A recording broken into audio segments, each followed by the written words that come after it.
नमस्कार। आज हम कक्षा 11वीं की पुस्तक राजनीतिक सिद्धांत के अध्याय 7 राष्ट्रवाद के भाग 1 पर बातचीत करेंगे। इस पाठ को 2 भागों में बांटा गया है।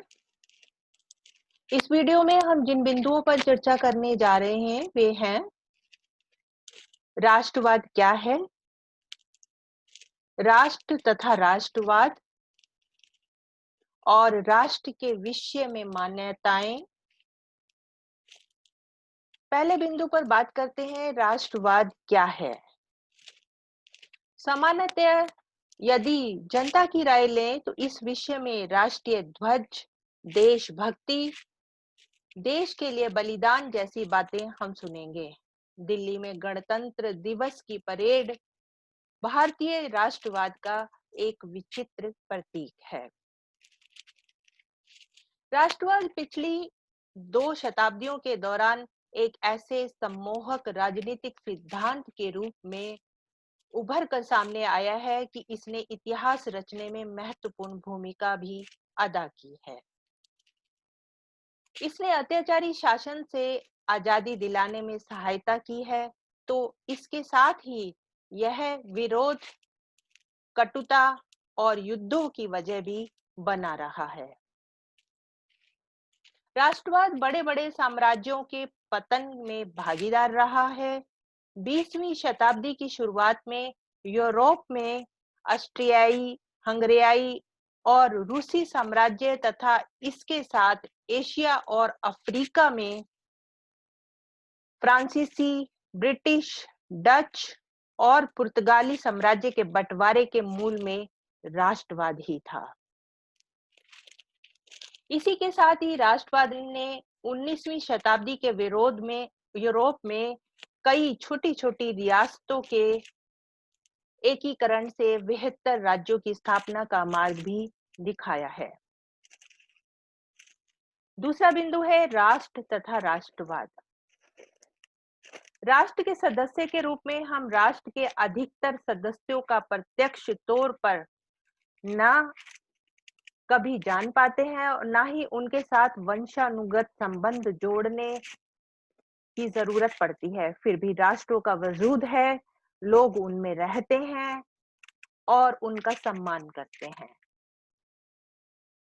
राष्ट्र काफी हद तक एक काल्पनिक समुदाय है जो अपने सदस्यों के सामूहिक यकीन, इच्छाओं, कल्पनाओं और विश्वास आदि के सहारे एक धागे में गठित होता है।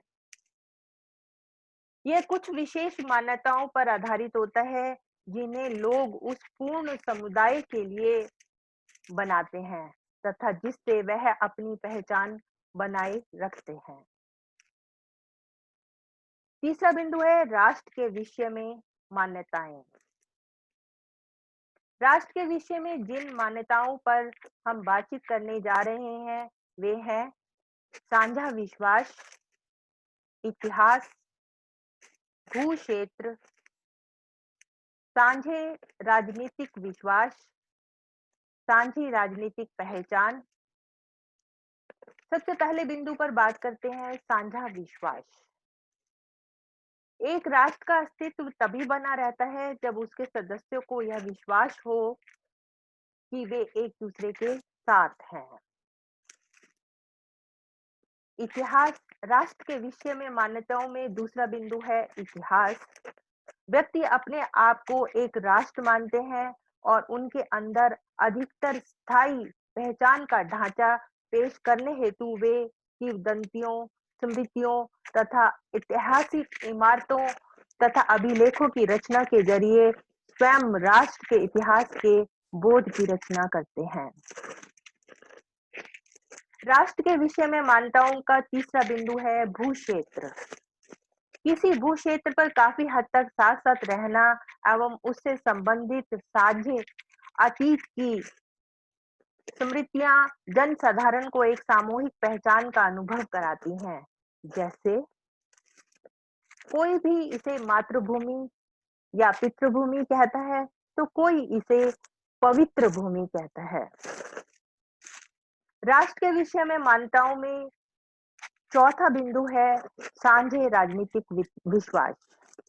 जब राष्ट्र के सदस्यों की इस विषय पर एक साझा दृष्टि होती है कि वे धर्मनिरपेक्षता, लोकतंत्र और उदारवाद जैसे मूल्यों और सिद्धांतों को स्वीकार करते हैं, तब यह विचार राष्ट्र के रूप में उनकी राजनीतिक पहचान को स्पष्ट करता है। राष्ट्र के विषय में मान्यताओं में पांचवा बिंदु आता है सांझी राजनीतिक पहचान। व्यक्तियों को एक राष्ट्र में बांधने के लिए एक समान भाषा, जातीय वंश, परंपरा जैसी सांस्कृतिक पहचान भी की आवश्यकता होती है। ऐसे हमारे विचार, धार्मिक विचार, सामाजिक परंपराएं साझे हो जाते हैं। वास्तव में लोकतंत्र में किसी खास नस्ल, धर्म या भाषा से संबद्धता की जगह एक मूल समूह के प्रति निष्ठा की आवश्यकता होती है। अंत में, आज की चर्चा के अंत में हम जिन बिंदुओं को जान पाए वे हैं: राष्ट्रवाद क्या है, राष्ट्र तथा राष्ट्रवाद, राष्ट्र के विषय में मान्यताएं। इस पाठ की पाठ्य सामग्री निम्नलिखित लिंक पर उपलब्ध है। I hope you enjoyed the lesson. अगली वीडियो में पाठ के अगले भाग की चर्चा करेंगे। Thank you for your kind attention.